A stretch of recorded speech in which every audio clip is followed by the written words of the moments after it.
stats from our survey, which I hope will also give you some thoughts about how you could use those. So I'll move into this. Again, we're going to just stick you on mute when you come in, because the background noise I know can be disruptive. But if you want to ask a question, put your hands up. We'll have loads of sessions where we're giving feedback from breakout rooms, so feel free to unmute yourself then. I don't want to stop people coming into the meeting and chatting, but I just don't want to have that background noise. I don't think we're going to record today's session, Mel. Oh, you have. I have recorded it, yeah. Excellent. So we are recording, so just be aware of that. We will stop recording when you're in breakout rooms. So that will be quite useful for you to kind of be able to chat away in the breakout rooms. And, you know, we'll share that feedback, and afterwards we'll either put the recording out or a write-up about the event. Okay, so couple of breakout rooms later on, as I've said, some data and some insights from the survey. So let's just have a bit of fun with a quick poll question. So if you have a look at Mentimeter, and I will also move it from that screen as well. Okay, people are into Mentimeter. I'm just for a second going to give you a chance to get into Mentimeter. Once you're all in, I'm going to use this one. Hopefully you can see this screen as well. So if you can see this screen, this is where the things will come in. So lots of people joining Mentimeter. And for those in Mentimeter, the first question is, what is your confidence level about using data in change management?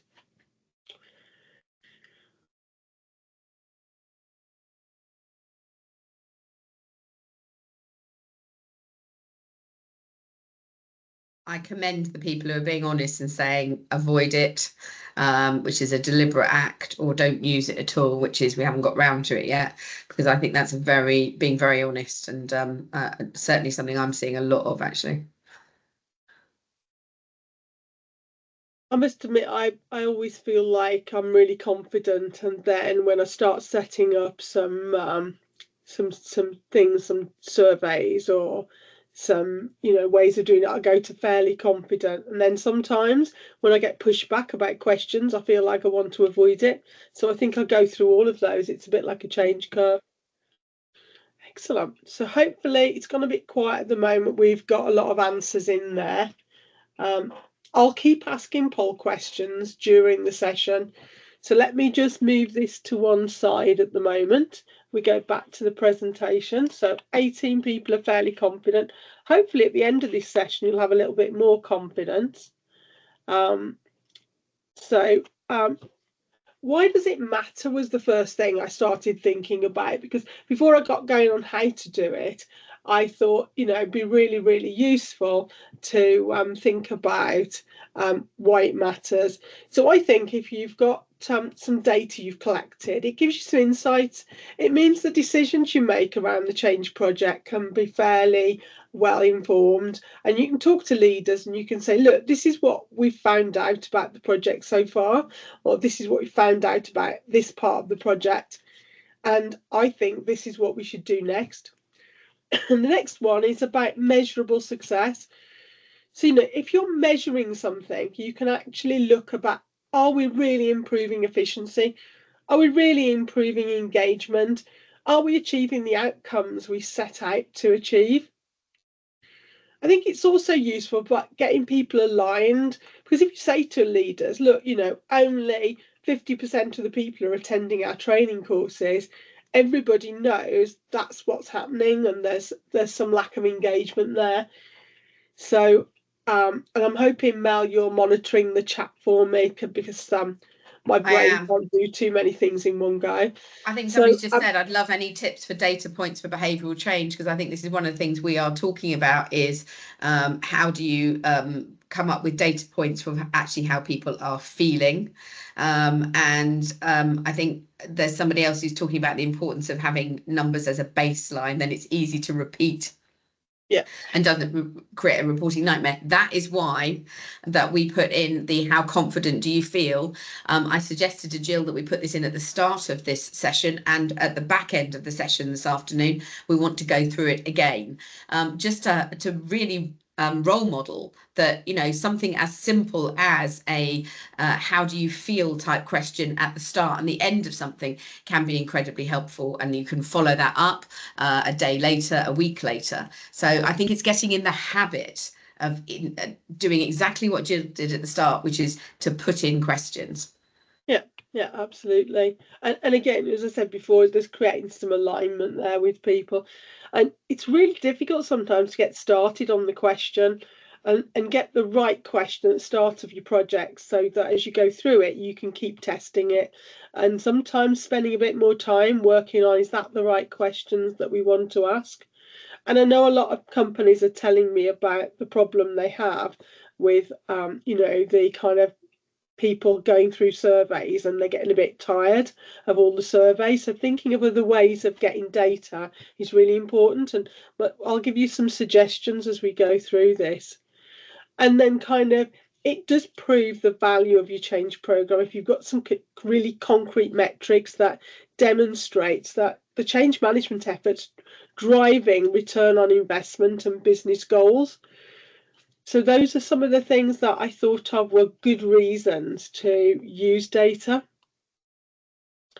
And I've put these in 3 categories, and I wanted at one stage to add some more categories to this, but I've kept it to 3 because I was thinking about lots of other things that I use, and then I started weaving them back into these three areas. So one is about participation.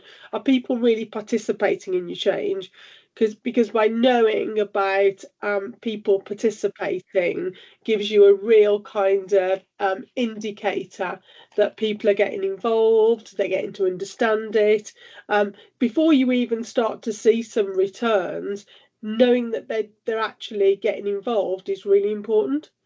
And then, are we achieving something? Are we getting there? Are we making a difference? Are people using the new processes or the new systems? And then the final one about perception. Are people perceiving this change as being the right one? Are they feeling resilient? So those are the 3 areas I'm going to look at, and I'll look at those in a little bit more detail. And I know as we go through them, Mel uses these a lot, so she's bound to come in and join in and come up with some ideas on it. So I thought we'd do another quick question first, and just get an understanding here as how many people use this as part of there. So let me just move the question on, and your phones will suddenly ping into life again. And anybody who's just joined, if you go on your phone to menti.com and put in the code 78170510, which is at the top of the screen there, you'll be able to participate in it, and question 2 should miraculously appear.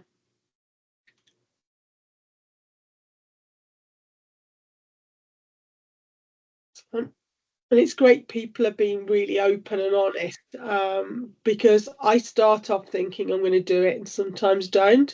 And sometimes as part of my change strategy, I put, this is how we're going to manage data, but it usually gets added later on in my case.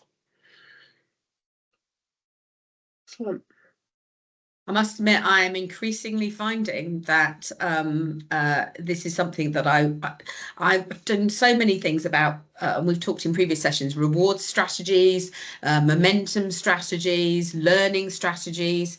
I thought it was interesting with the new change practitioner course from APMG, they have actually put data analytics strategy, change data analytics strategy in to the actual course now. So, and I've been talking to a variety of people who, you know me, I'm always trying to think, where's our profession going? And as the chief examiner for several qualifications, so I'm the chief examiner for an agile change qualifications and for neuroscience, bringing on in the next 2 years an emotional intelligence for change qualification. But the other one that I'm looking at now for the profession as a whole is what about some kind of data analytics for change strategy? And I think that will be far more challenging to get developed, because all the data analytics people I talk to are about things that you can genuinely objective things you can measure. And when I put to them the challenges that we all face about trying to measure how people feel in terms of their measuring participation, measuring actual adoption, and we know we're at a really tough end of it, then they start to go, oh, I don't think I'm the right person for this. So something to think about we're at the sharp end of how hard this is. Yeah, absolutely. Right, okay, so before I move the questions on, let me move that off the screen and move on to the next part of it. So I said I'd go through these in a little bit more detail. Let's get you all back. I can't see you there. Okay, so participation, some of the things that we've captured in the past is about, are people attending workshops? If you run some workshops or some training sessions or some engagement days, some of the words we use, are people really coming along? How many did you invite and how many actually attended? Because if your attendance is low, there's some evidence there that people aren't engaging with this change that you're coming up with. And I also put involvement there, is involvement in it high? If you give people access, say, to your new system, are people logging in? Are people using it? And how much are they using it? Because if they're not using the new system or they're not following the new process, then you start to find that maybe something's not working quite well. And on the right there, where I've put some ideas about things that you might want to come up with. And I said about surveys, you could have participation surveys, but just be aware how many surveys are going on. And I'm finding in everyday life now, we're seeing so many surveys that it's really worrying. You think to yourself, I've seen 4 or 5 surveys today external to work, and work are now sending me a couple of surveys. I'm all surveyed out. So trying to think of other ways of actually asking people, maybe if you're running a workshop, ask people about what they're doing in that workshop, catch people when they're probably more willing to answer those questions. It might be that you ask things like, how many presentations have we given on this? How many communications have we sent out? You might be asking, how many projects have got change managers assigned to them, or how many training days have you given? And maybe you ask some perception questions about actually how do people feel about the amount of change they're having to cope with? Because I know when you're in an organisation, you very often find that if you're on a change project, it's not the only change project running. So how many other things are they having to make changes in their lifestyle to fit with organisation changes? And how much time do people spend on change activities, i.e. playing with a new system in the sandbox, or spending time going to a presentation about a new organisation change, versus how much time they're spending in what is termed as business as usual. I'm not sure we have that much business as usual these days, so much change is happening, but how much time are they spending on activities that are delivering the business today versus learning about the business for the future? And then the next one is about achievement. So, how are we achieving the change? How much cost savings are we making, or productivity gains? And how does that change month on month? How many new processes have we started? And how many old processes have we stopped? And I ran a workshop the other day where we'd asked some leaders in a workshop 3 workshops ago about what things were they going to stop, and what things were they going to start doing. And then this time we surveyed them on how many things have you actually stopped. And I took a bit of a kind of bet with my colleague and said, I bet the stops aren't very high. And I was right. They listed about 4 things they'd stopped, about 10 things they'd started. So it was really interesting that people struggle to stop doing old things. So monitoring that could be quite useful. And I've put a number of other things here, the number of successful projects that have been delivered, the amount of people that have been trained, the number and the scale of improvements that we've achieved. I don't know whether you want to add anything to that, Mel, before I flip on to the last one. No, I think there's a guiding rule for me here, which is it's got to be about variety.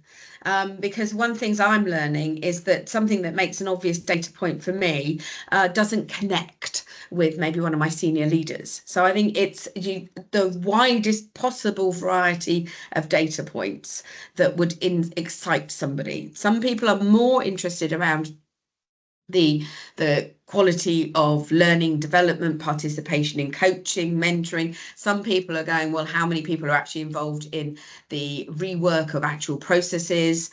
And some people are thinking, well, what's this actually do? They only want to talk about outcomes. And so if I want to put any earlier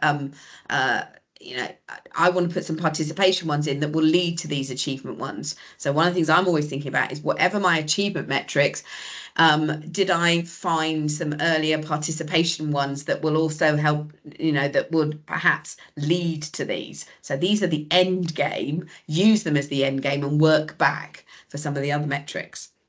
Yeah, and make sure the people who are filling them in understand them as well as you do. Because sometimes when I'm on a project, I think of words that are words I would use as part of the project team. And very quickly I realise that people in the business don't always understand it. So that's another thing to think about. The final category was about perception. And, what are people's perception about what's happening? How are people rating their participation in this change? What different kinds of media are you using? What are the number of internal communications, or what can we say about success stories? Have we got some success stories? How many are there? Have we recorded them? So there's some things here you could be thinking about that you could use to find out what the perception of this project is. So I've given you 3 there, ideas of areas you want to perhaps capture something about, data points on your change journey. And I don't know if you want to add something, Mel, before I move on to some of the survey things. No, you carry on. I was thinking, did you want to put them into a room to ask them what they thought their measures should be at this point? I was going to, I could do, or Yeah. I could talk about some of our measures on the survey, because I've got 2 questions for the breakout room. Okay, you do that then. Yeah. Yeah, I'll do that quickly. I was going to ask just another quick poll question before we moved on. So let me drag my Mentimeter screen across. So one more question, then I'll move on to our metrics, and then we'll go into a breakout room. If anybody has just joined, we're using Mentimeter. So if you go on your phone, menti.com, put in the number that's at the top, 781700510, you'll be able to participate in this.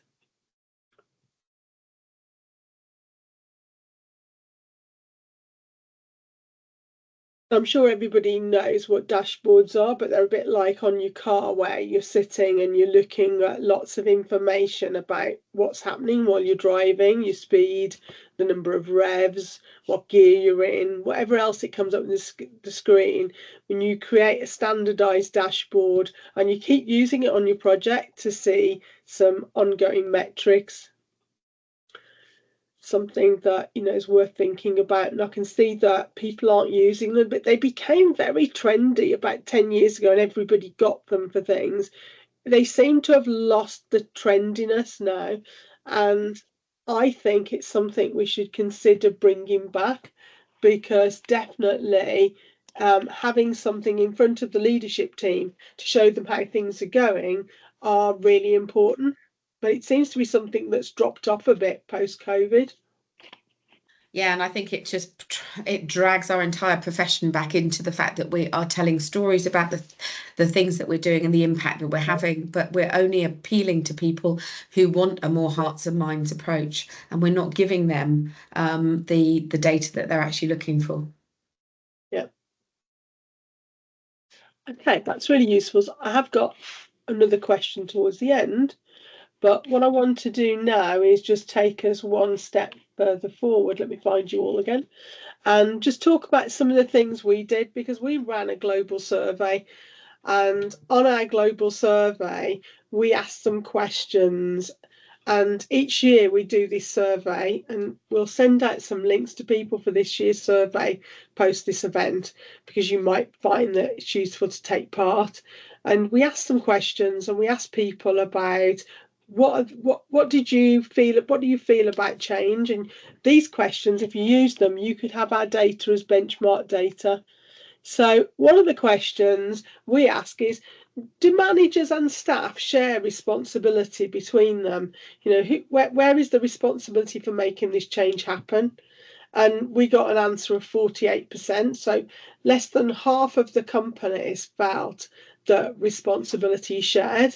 And this is a global survey, goes out across the world. And we ask people who are change managers, heads of change, all senior people in their profession, to say to us what's going on.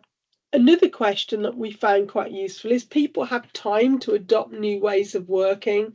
Do people feel that there's so much going on in their organisation, they don't get time to adopt the new ways of working? And that was 42%, so less than half of the people felt they had enough time.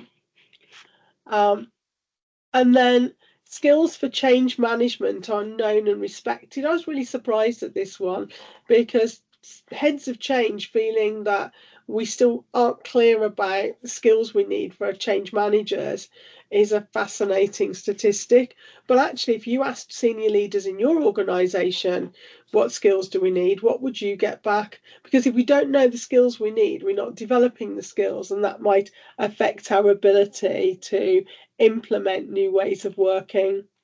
And then, have we got enough people to manage the volume of change? We got a score of 32%. So we just do not feel we've got enough people in our organisations managing change. I've got 4 more of these, and I've just picked out ones I thought were really useful for us to discuss. Because if we haven't got enough people, what does that mean that's happening in our organisation?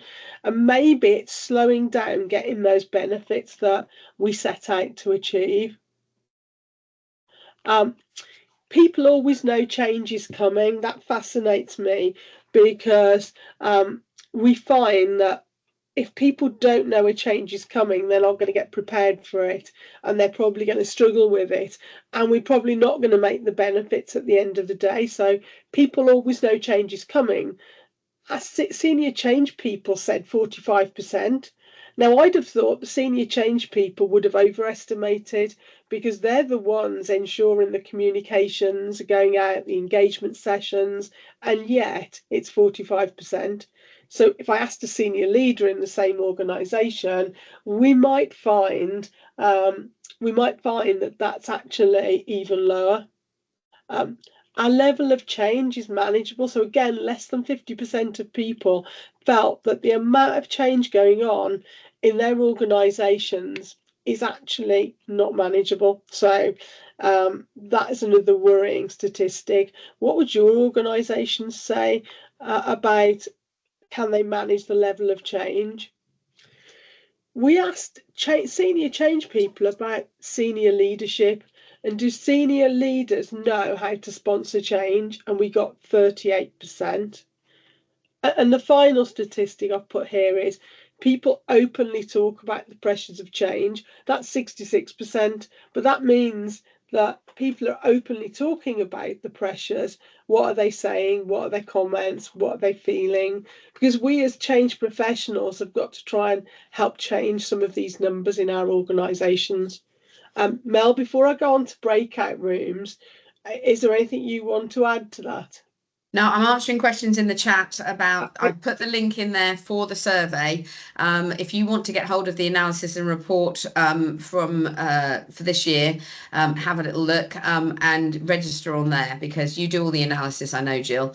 And we're certainly very keen to, this will be the 3rd year, so it gives us 3 years of statistics. And when you fill in the survey, you get access to that report. So it enables you to take into whichever meeting you're going to details from that report about what's happening in the rest of the world. Really useful benchmarking data. So cannot emphasize enough that it's, if you want data, you have to fill in the survey to, along with everybody else in your network, to get the data, because I think that's where the value is.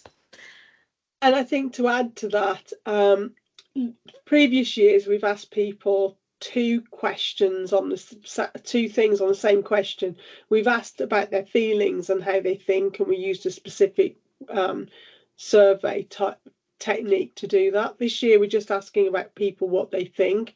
We may run the feelings one again in the future at some point, but at the moment we're just saying, what do you think about this? And these are the think answers. When we ask how they feel, we sometimes get a slightly different response, and that has an effect on the following year. As it's past, I'm guessing we've got one room that we're using today. As it's past, sorry, I didn't get that, Mel. Sorry, you want to go? Have you got time to fit in 2 rooms, or do you, anyway? Do you want to move everybody into the breakout rooms? Can you put up the question for them? So I'm going to. I put, what data would you collect for your organisation around change management, and how do you prove involvement in change? Okay, so we've had all the different categories around awareness, participation and involvement in the change. So we're hoping that people, I've given you 9 minutes, everyone, so that you can have a really decent chat. And as usual, come back and we'll capture all of your comments when we go in. I know some people leave at this point as soon as they're doing some of the breakout rooms, but for those of you who remain, go and have a good chat with each other. Go and talk to each other, introduce yourselves, and come back and tell us what you think you should be collecting.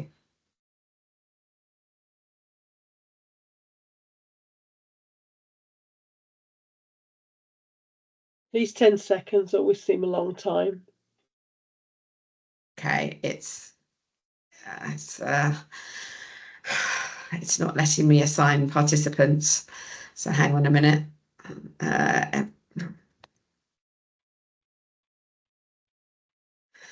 Right, seems to have put everybody into room 1. How stupid is that? No, undo.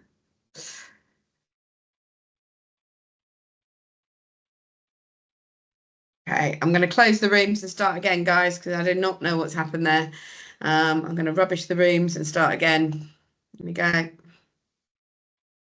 Right, okay, automatically sign. There we go.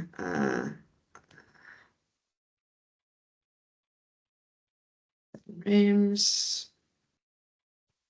Great rooms.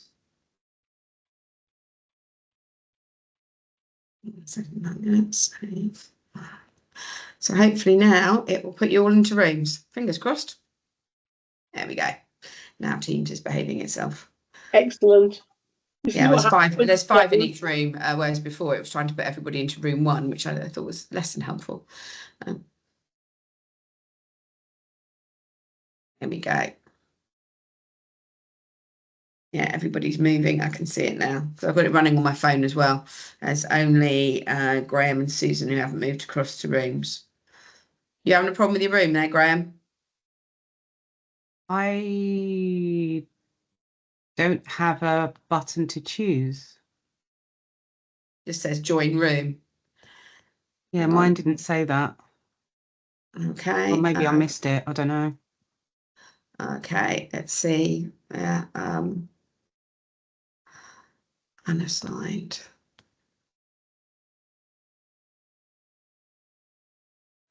Yeah, I've got 2 unassigned. I don't know why.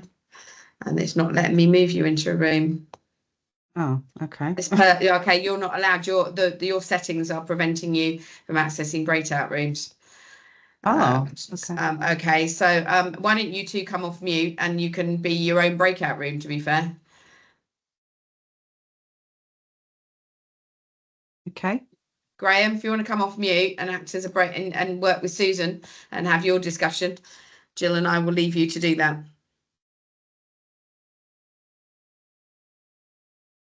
I think you're on mute.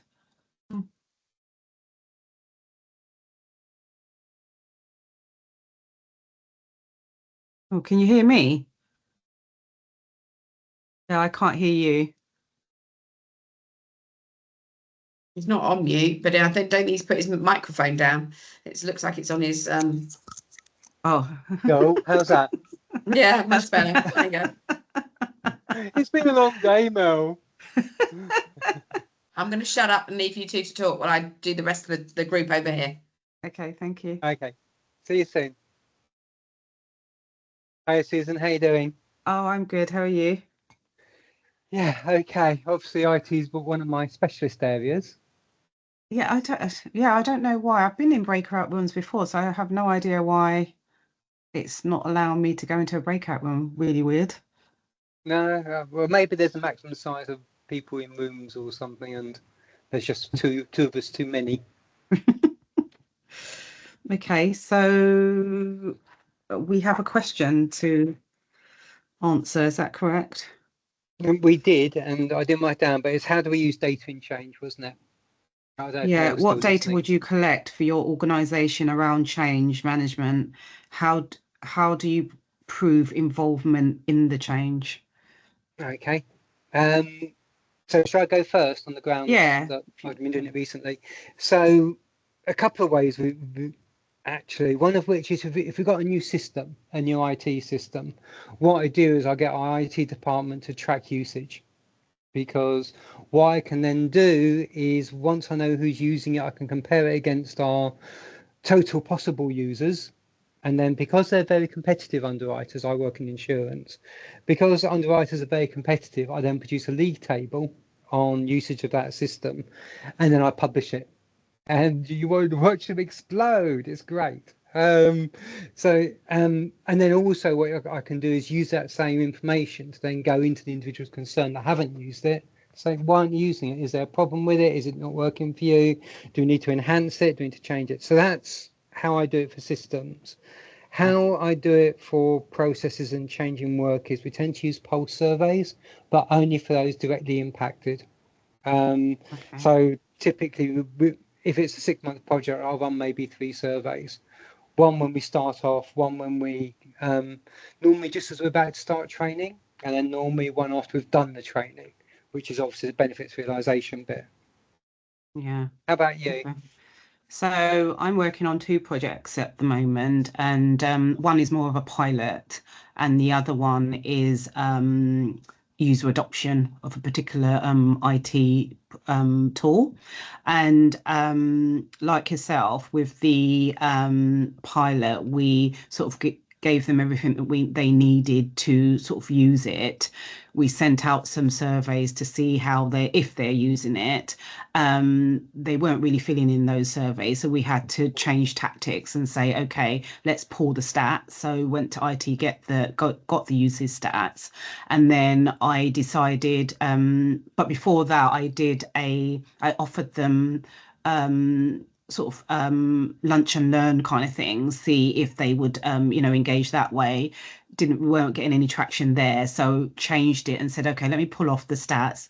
The stats showed that people were using the product, but they were not filling in the surveys and not telling us what they were using it for, that sort of thing. So I then hit the bullet and just said, right, I'm going to put in one-to-ones to get that information from them.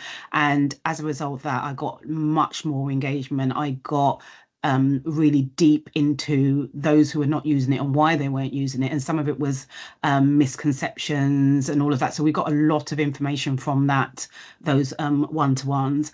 And then with the other one where we're they're adopting, we've done we gave them all of the information that they wanted to see. This is the sponsor said give them everything that they need, because they thought that they were just gonna hit the road and work on it.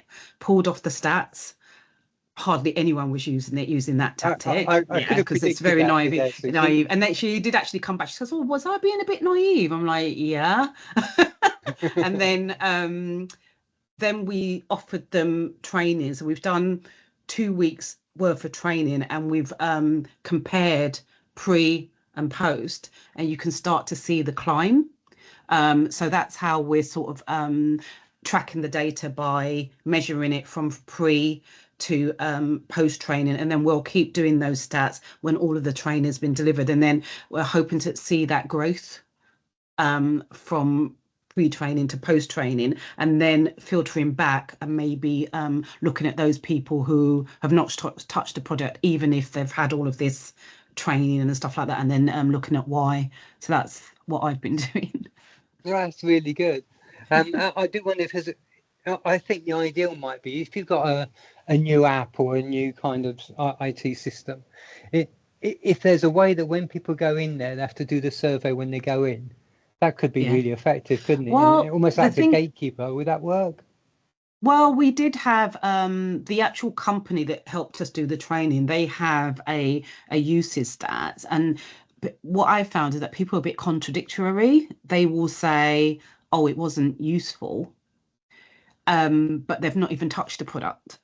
So I found that the surveys aren't really quite truthful, and sometimes it really depends on what sort of questions you put in that survey, because having done some one-to-ones with people, they were like, well, I didn't fill in the form because I didn't think it was relevant to what I had to say, sort of thing. Do you know what I mean? So there was that. So we sort of like, I think change management is fluid. So I think you go where the data takes you, or what you're finding from the things that you're doing, and then you sort of ramp it up based on the information that you're getting from the data that you've got so far. And that's kind of like what I've been doing, because I don't think there's a one size that fits all, and you can't kind of keep doing the same thing if you're not getting the end result, which is we want X amount of people using this product, and we want to be able to prove that. And if we're not getting that with what we're doing, then we kind of need to switch it up and see why that's not happening. Yeah, and from my perspective, any adoption is good adoption, isn't it? Any chance to work with the teams has got to be positive, because other people don't have time to do it. So actually, what we bring, and one of the tools we have used is things like focus groups. So you get together your users, and if I'm lucky, we've got a change agent network in place, and we don't have it globally. And then what you do is you have one of those change agent networks host that sessions. People don't feel intimidated having an angry Graham in the meeting. Talking about angry Grahams. Hello, welcome back everybody. Jill, over to you. You're on mute. So if you could unmute yourself and take control, that would be lovely. Excellent. I say it's very rude of the system. It gave a little tiny 30-second warning, then we were off. We were gone. Yeah. We were in like mid-flow of conversation. Right, okay, so what I'll do, and Mel, I'll get you to help me with this. We'll get everybody kind of feeding back, and I'll try to share your comments, type your comments up so that we've captured them all. So I don't know whether anybody wants to kind of raise a hand and go first at giving us some feedback. And if my group want me to do it, I've made some notes as well. So anybody want to put their hand up straight away and say any ideas that they had, anything that they think? That would be really helpful if other people heard that. So let's hear from the others. Come on, we're a network and we're a community, so I know that we can share. I can go first. All right. So I was thinking about using team managers or team leads as a way to gauge sentiment and how their team is feeling about a change, coaching them in how to do that, and having a set number of questions, maybe once a month when he or she has a team meeting with them, maybe checking in after training. How did you find that? Hopefully they'll get feedback that is perhaps a little bit more honest and open, given the relationship they have usually within a team and with their manager. So, but also having consistent types of questions that we could build up a picture. And I think that's really important. And that's why I think you probably need to do some light training or coaching of the team leads to do this for you. I've found that if you're by giving a demonstration of the change and then facilitating a conversation which says, what would success look like? What would good look like to you? I think collaboratively you can use a range of team leaders and supervisors to come up with the questions, because I think you're absolutely right, Carol-Anne. Yeah. You want to be using the same question time and time again, otherwise you've got no sort of tracking of progress. So I think that's a superb piece. Yeah, really like that. Thank you. I've got Pepper, then I've got Merv, then I've got Lucas. So Pepper, over to you.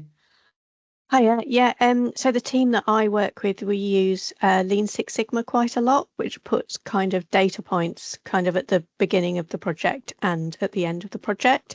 So that allows us to look at kind of how many people are using a process, for example, beforehand, and then how many people are using it after, and also using technology for that as well to look at things like rates of license use and that kind of thing. So we tend to use metrics less about involvement in the change, but more about what the change has achieved.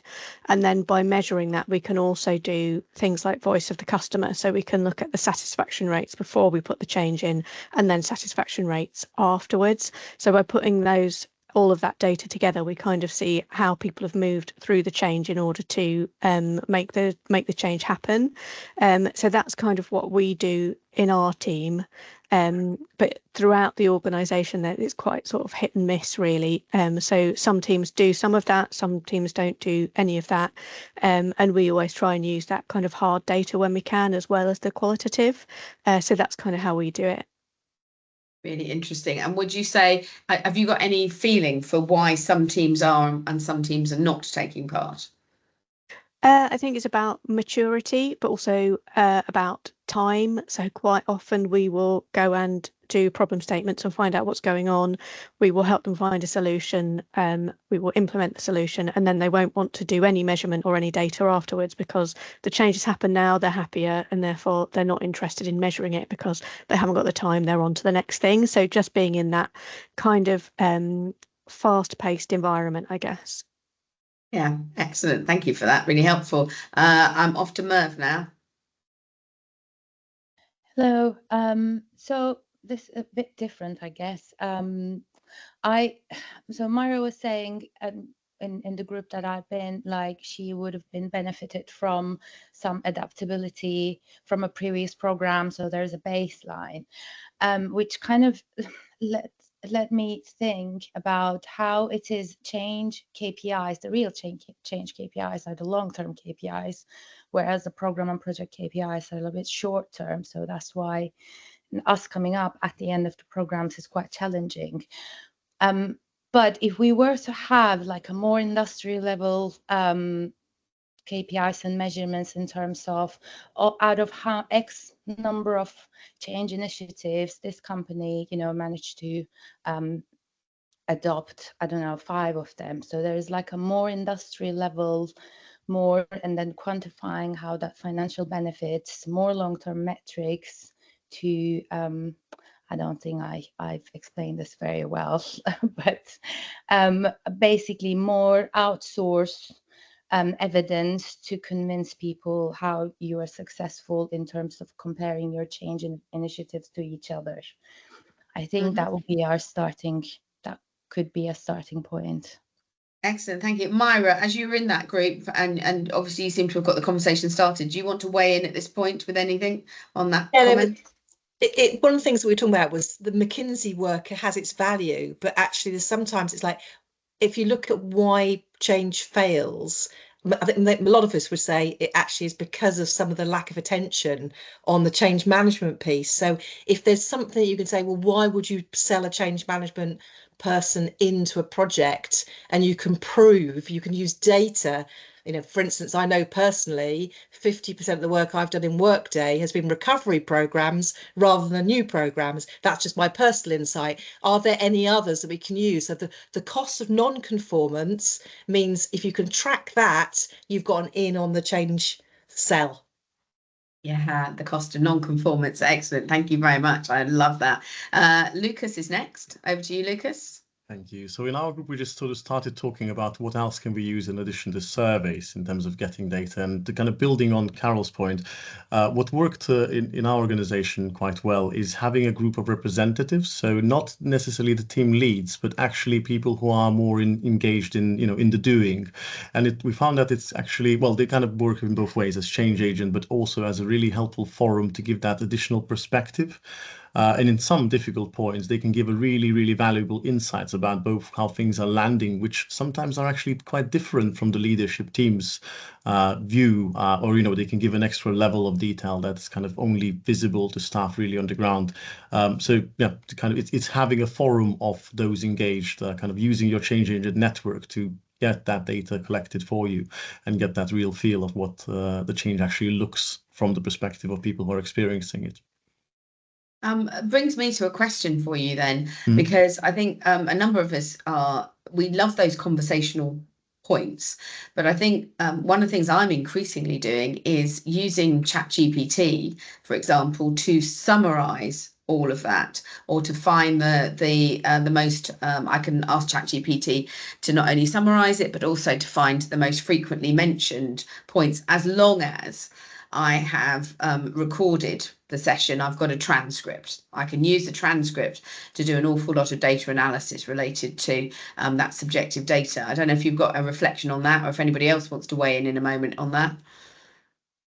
I think in our case, ChatGPT sounds like a good method. We probably kind of try to just standardize it by having the consistent list of questions we try to keep on asking. So it becomes a little bit less work of, sort of data mining from a long conversation. So it's more kind of targeted points of reflection that colleagues can feed in. That's how we deal with it. Yeah.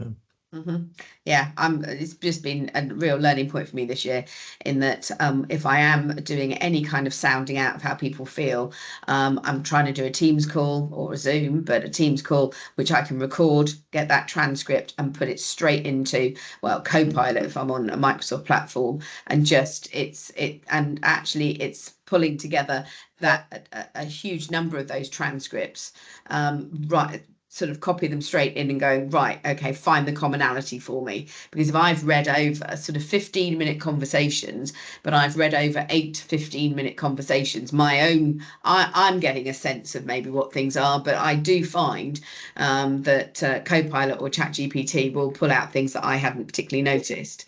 Something, again, it's about how we modernize our practice, perhaps. And it's been a big shift for me this year in that regard. I like that a lot. And I think there's a lot of value that will grow in ChatGPT and its use, and Copilot type applications. Absolutely. We need to keep exploring those, because they'll get smarter and better, and probably lower the barrier to entry on data analytics for non-data scientists. Yeah, I'm also I'm happy with ChatGPT and Copilot today, because when I typed in my own name, it came out with a really rather fantastic summary of me. So obviously ChatGPT knows who I am now, which is hallucinating, Mel? Yeah. I love it. Clarissa, over to you. Yes. We discussed different topics in my group, but one of them, how data we can collect. So if we do readiness assessments through all the length of the project, we can then compare the data, and we can also measure different levels of the organization, to the top, to maybe the end users, if we're talking about a system program. Also, we said that the attendance for the training sessions, it could be a good measure. Also, maybe sometimes people have to attend the session, so it's not an option, but we can measure how engagement they were, or if they have any questions.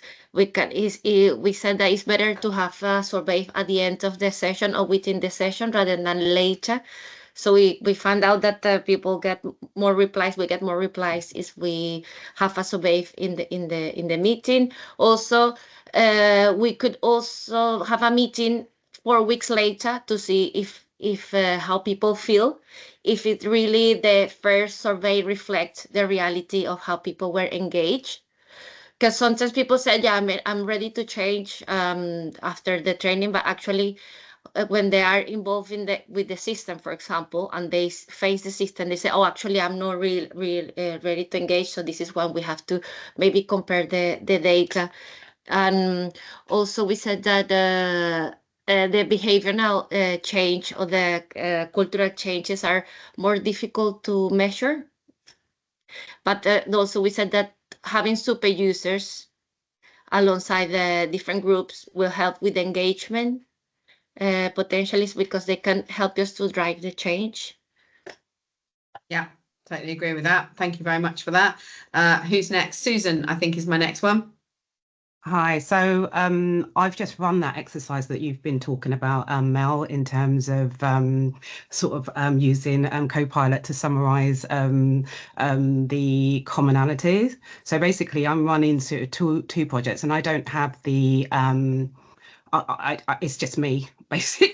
There's no other change managers, it's just me, so I have to sort of like do everything. And I'm running two projects at the moment, and we did the sort of like kick-off meeting, explain to people what to do. We gave them all the sort of like material that they can get on with it for the start, and then we'll go and revisit them, sent them some surveys. People weren't really filling in these surveys, or they were just filling in things that were of no use to anyone. And then we quickly realised, well, I quickly realised that change is fluid and you have to go with where the information is going. And then I found that that wasn't working. Let's maybe pull out some stats. Found that people are using it, but they just weren't telling us what they were using it for, how they were using it. So I just did the bullish thing and just did one-to-ones with everyone. And then I found out so much information that schooled me, if you like, in terms of how I can do things better. And they sort of came out and said, look, this isn't the forum for us. I want one-to-ones, I want group sessions, I want group engagement, and I'm willing to share what I've learned from this and practice. And then we found that that was a reoccurring firm, that that they wanted to hear what other people's experiences were. And so it's a case of, right, we're going to do another meeting with these people, and those people are going to share their experiences, and they're just going to have a chat about what their different experiences, because they want to learn from each other. And so I'm thinking, well, I'm making my life hard because they're going to do all the work for me, because they're peers and they can all share things that other people didn't know about. So I'm quite glad about that, basically. Excellent. So thank you for that. I'm going to make the last comment, I think, too. I'm conscious of the time. So Catherine, definitely, maybe we can get Carol Ann as the last one. So Catherine, over to you. Yep, okay, I'll try to be brief. So our company, we have a standard change management methodology, which is sort of based on the Prasakai approach. And so our dashboard is based on that approach. And so so you're ProSci, the professional science one. Yeah, sorry, I've probably not said it very apologies for the pronunciation. So we rank under a number of activities like stakeholder engagement, change impact assessment, change network, where we self-rank on awareness, willingness, readiness to and then adoption, basically, against each of our change management activities. So it's pretty much the opposite of Copilot and AI, because everything is judgmental. There is some data behind it, so like the training data that we collect, but a large chunk of it is judgment driven by the change manager. So it's almost like a contrasting approach, I think. Yeah, interesting. Judgment driven by the change manager. I think it's the phrase that's gonna I wouldn't have put my hand up if it wasn't for the prompt. Thank you so much. Go on then, last comment to you, Carol Ann. Okay, sorry, thanks, Mel. So just to back up what Susan was saying, which I thought was really good, focus groups and interviews, we conducted one around SAP the other day in our organization. So there's either a focus group or the one-to-one interviews, and that in-depth insights is amazing. It's a really good way to collect information. So fully agree, Susan. Yeah, excellent. Well, I think today, I know Jill's still trying to type things up and everything, and we're just coming to the end. A couple of things I will say, therefore. I don't know if Jill's got any closing slides, but I will say, first of all, we are just touching the surface of this, and I think this is going to be an ongoing theme. So we will review what's come out of this one and think about how we take the conversation forward. So Jill, over to you for the closing piece. So I just thought it'd be really useful to go back to the Menti thing and just put on there 2 things you've taken away from today's session. And, you know, what is it you're going to do differently as a result of today? What have you learned that you think, I'm going to go back to work tomorrow and I'm going to try that? Even if it's as simple as I'm just going to set up a dashboard, or I'm just going to run a survey, or whatever it is. So again, menti.com, 78170510. Hopefully a few of you have still got them open in your phones. Always takes longer on this, but please shout out if you can't make it work.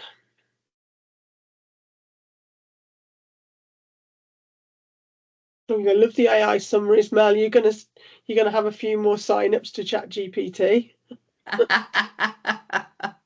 Well, this is all the stuff I do in the Agile Change courses. Is actually Agile Change. We're working iteratively, we're working at pace, we've got fixed deadlines. I have to keep coming up all the time with new techniques for how we can actually make things happen in a world of high volume change. So yeah, no issues with that. Okay, I'm going to have to leave in 1 minute, so I will stop the recording in just a moment. We can always finish and let people keep adding to this. I'll leave it open for a little while. I think that'd be a really good idea, actually. Yeah. Brilliant. If you haven't had a chance to answer, I'm not going to close the survey for another 5 minutes. So please feel free to add a couple of things. And for me, thank you for attending today. You keep your eye on the Capability for Change website, on the events.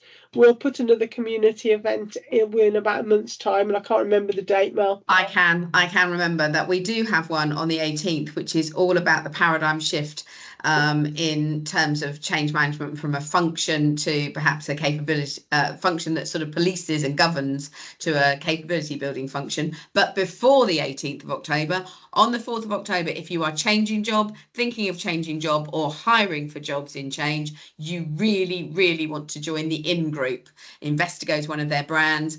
They are recruiters, and the session we did, I think it was in March earlier this year, was hundreds of people subscribed. So get in there early. It is on the website, capabilityforchange.com, and you will find the community tab there. So get on that one, October the 4th. There's already 50 odd signed up for it, and I haven't even advertised it yet. So on that note, I will stop the recording and I will go off to my next meeting. I'm sure we're all in the same boat.